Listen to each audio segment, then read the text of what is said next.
کہ وہ کچھ مالی معاملات میں جو ہے وہ پھنس گئے تھے، اور اس سے نکلنے کے لیے ان کو کسی دوست نے مشورہ دیا کہ آپ جو ہے یہ ایک طریقہ ہے، آپ ٹائر لے لیں اور ٹائر اسی وقت آپ بیچ دیں، تو یہ ہے کہ آپ کے پاس کیش پیمنٹ آ جائے گی، اس کیش پیمنٹ سے آپ اپنی ضرورت پوری کریں۔ تو وہ کہتے ہیں میرے دوست کے وہ والد صاحب نے تو اس وقت جو ہے وہ لے لیے ٹائر،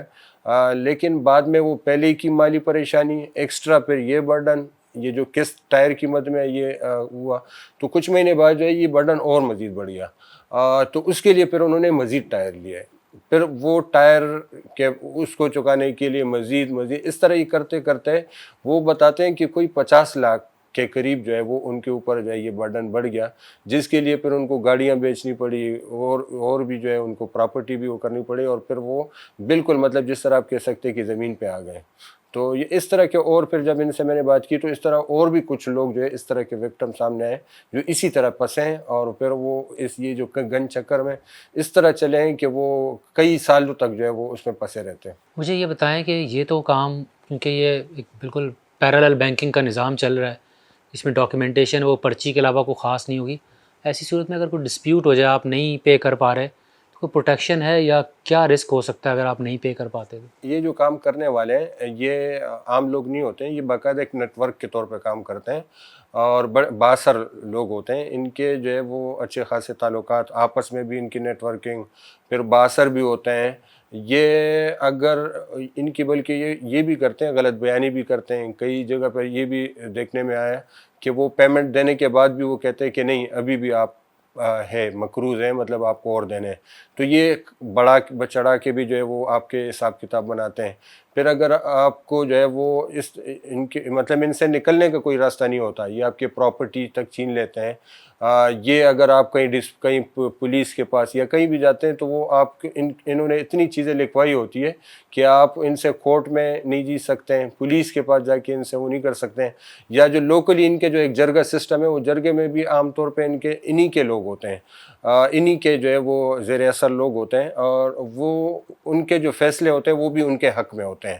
اور زیادہ سے زیادہ وہ یہ کرتے ہیں، عام طور پہ یہ آتا ہے کہ میرے پاس پیسے نہیں ہیں، تو وہ کہتے ہیں ٹھیک ہے آپ کے پاس پیسے نہیں ہیں، آپ یہ مزید ایک ٹائر کی جوڑی لے لیں، 2 جوڑی لے لیں، اگر زیادہ معاملات ہو، مطلب اگر وہ لاکھوں میں ہو تو اس میں گاڑی اسی انداز میں، جس طرح ٹائر کو وہ ایک نمائشی انداز میں استعمال کرتے ہیں، اس میں گاڑی کا استعمال کر لیتے ہیں، ٹرک کا استعمال کرتے ہیں،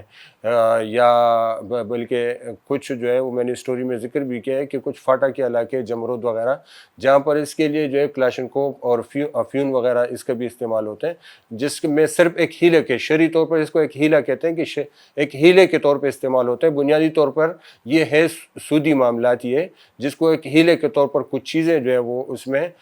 نمائشی طور پہ اس کا استعمال ہوتا ہے، اور باقی جو ہے ان چیزوں کا کردار کچھ نہیں ہوتا، بنیادی طور پر پیسوں کی ہی لین دین ہے۔ تو یہ کن کن شہروں میں ہو رہا ہے پاکستان کے، اور کس پیمانے پہ ہو رہا ہے؟ کوئی اس میں ایسٹیمیٹ ہے کہ کتنے روپے کا بیسکلی لون دیا جاتا ہے اور اس کے بعد انٹرسٹ لیا جاتا ہے؟ کتنی اس کی کوئی اماؤنٹ ہے؟ کسی نے کوئی ایسٹیمیٹ لگایا ہے کتنا بڑا کاروبار ہے؟ جی بالکل، اس میں نے جب تفصیلی کام کیا تو مجھے اندازہ ہوا کہ یہ میرے اندازے سے زیادہ بڑے پیمانے پر یہ کام ہو رہا ہے۔ میں سمجھ رہا تھا کہ شاید یہ کراچی میں شیرین جناح، یہ آگے ماڑی پور اور سوراب گوٹ میں کچھ علاقوں تک محدود ہے، لیکن بعد میں معلوم ہوا کہ نہیں، یہ صرف کراچی تک محدود نہیں ہے، بلکہ یہ پشاور میں، لاہور میں بھی، جہاں پر یہ ٹرانسپورٹرز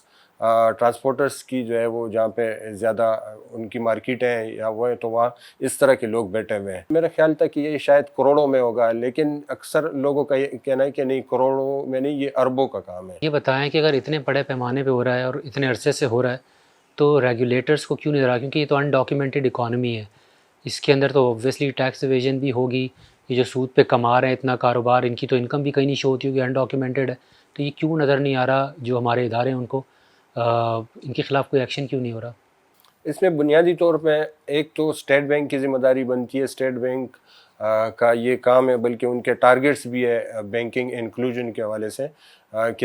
زیادہ لوگوں تک جو ہے وہ بینکنگ سہولیات پہنچائی جائے، لیکن دیکھنے میں آیا کہ اس کی سپیڈ بہت سلو ہے۔ ایک تو لوگوں میں اتنی اویئرنیس نہیں ہے، پھر بینکس بھی جو ہے وہ کوشش کرتے ہیں کہ خاص شعبوں میں اور خاص لوگوں کو ہی وہ لون دینے میں وہ ایزی فیل کرتے ہیں. عام بندے کو جس کے پاس جو ہے وہ جائیداد پراپرٹی یا کچھ ڈاکومنٹس نہیں ہیں ان کے پاس رکھنے کے لیے, یا ان کو پورا اپنا پلان دینے کے لیے جو ہے ان کے پاس اگر کچھ نہیں ہے تو ان کو بینک دینے میں اس طرح جو ہے وہ نہیں کرتا, ایکسیپٹ نہیں کرتا. ایف بی آر کی جو ہے بڑی ذمہ داری ہے کہ اگر اتنے بڑے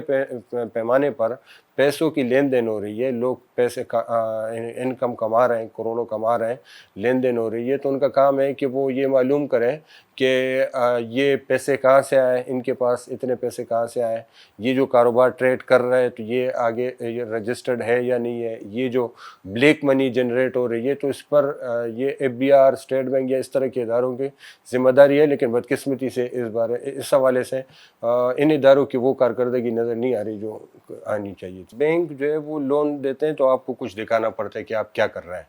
مطلب آپ کوئی کاروبار کر رہے ہیں, کوئی انڈسٹری لگانا چاہ رہے ہیں یا کوئی اور کاروبار کر رہے ہیں. ان کیسز میں یہ ہوتا ہے کہ بہت سارے لوگ کاروبار کے لیے نہیں کرتے ہیں, یا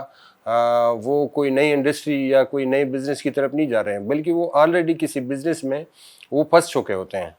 تو ان کو راستہ اس سے راستہ نکلنے کے لیے کوئی راستہ چاہیے ہوتا ہے. بدقسمتی سے بینک جو ہے وہ اس طرح کے سک یونٹ جس کو کہیں, یا اس طرح جو تباہی کی طرف جانے والے لوگ ہوتے ہیں, ان کو سہارا دینے کے لیے وہ زیادہ